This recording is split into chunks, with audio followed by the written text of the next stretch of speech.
is Youth Vote columnist Katherine Miller from the Vanderbilt Torch. I'm with Mike Warren, editor of the Vanderbilt Hustler, our campus close to daily. Close to daily, 3 days a week. Yes. We're responding to the debate tonight. I will say I came in with exceedingly low expectations. Could not have been lower. I was feeling like it was General Custer's last stand here tonight.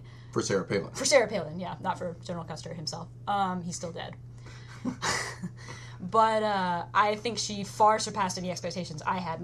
I want to hear a little bit about what you have to... Well, and I will I disagreed with Katherine going into the debate, so I was pleasantly satisfied with what happened after the debate. We've been hearing a lot from kind of the media template about, I think, this is Sarah Palin's implosion happening with all these interviews with Katie Couric and earlier Peter Gibson.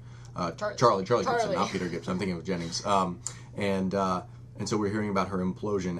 But I always thought that was this construct in the media with this kind of individual question asking that didn't really sit with Governor Palin. I think you saw it tonight in the debate when she basically took control of the questions that were being asked. She said as much, that she liked not having some sort of intermediary. Sure, and I think that makes her more of the kind of politician who likes to speak directly to the American people. She says that. I think it's very much like Ronald Reagan was. I think that it's a little more difficult for politicians like her to do that, especially with this kind of 24-hour news cycle. But she did excellently by controlling the question. She took control of the foreign policy question when she asked, let's talk about Afghanistan. She took control of the economics question when she said, let's talk about tax policy some more. I thought that was a fantastic way. Same thing with education. With education, I mean, she did it all across the board. I always said that when you're talking policy, when Sarah Palin is talking policy, she gets it. And on the flip side, Biden was very statistics heavy. Everything, he spoke in Washingtonese, as Andrew Sullivan said during the debate, who normally I don't trust anything, but I believe him there. Very, very heavy on statistics. He talked about tax credits where he'd pull out like 5 statistics during one response, whereas like where she was talking, she said $5,000 healthcare credit, affordability, accessibility. That resonates with people listening to a debate.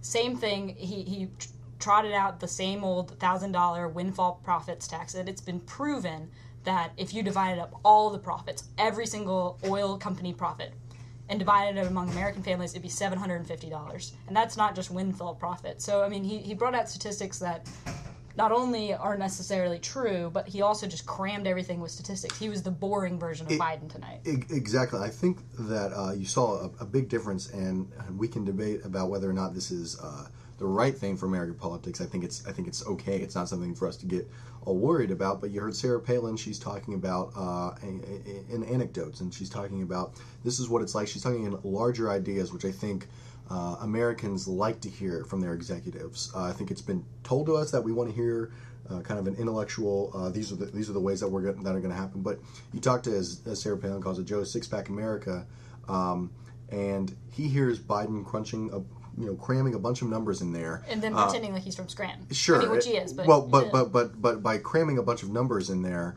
they're saying, well, $5,000 here minus 3, and all of a sudden, those Americans that are listening are thinking, well, what does he mean? I think that he lost big time on that by just cramming a bunch of numbers and not really telling the stories. Overall, though, we were just talking about this a little while ago. It was the kind of debate you wanted to see. It was two people who knew what they were talking about, who the whole thing, it was policy heavy, and I think that's what people want to hear right now, is actual policies. It was a much better debate than last week, which we kind of saw an abbreviated version of, us personally, but we both thought it was a good debate, and Biden was very reined in. I tend to think Palin won.